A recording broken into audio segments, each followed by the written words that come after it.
Now, campaigns over some important local issues are bringing in millions of dollars, particularly the referendum questions in Portland. There are 13 questions on the city ballot that are bringing in major funding. News Center Maine's Sean Stackhouse has the latest on the record-breaking spending.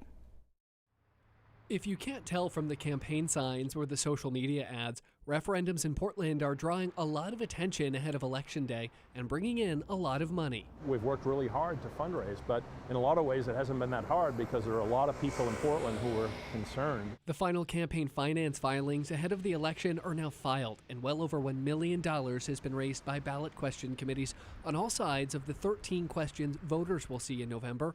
Much of those funds going to groups asking voters to vote no on the ballot initiatives. The impact on the service economy, restaurant workers, is very evident, as we see from all the support that we're getting. Nick Mavadonis, a former Portland mayor, is now the treasurer of Enough is Enough, which is advocating no on all questions.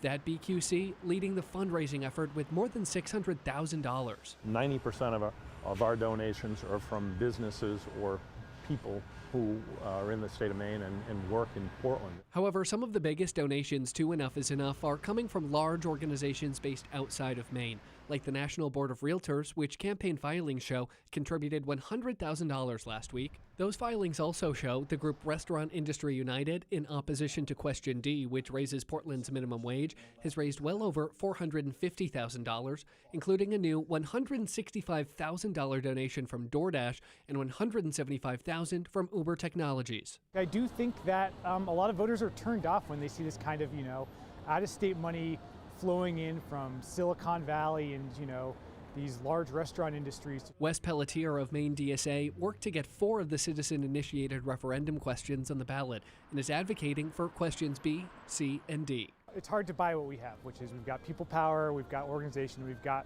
local Portlanders that are walking the streets and knocking doors for us. Groups opposed to the referendums outraising those in support by roughly 10 times. In Portland, Sean Stackhouse, News Center, Maine.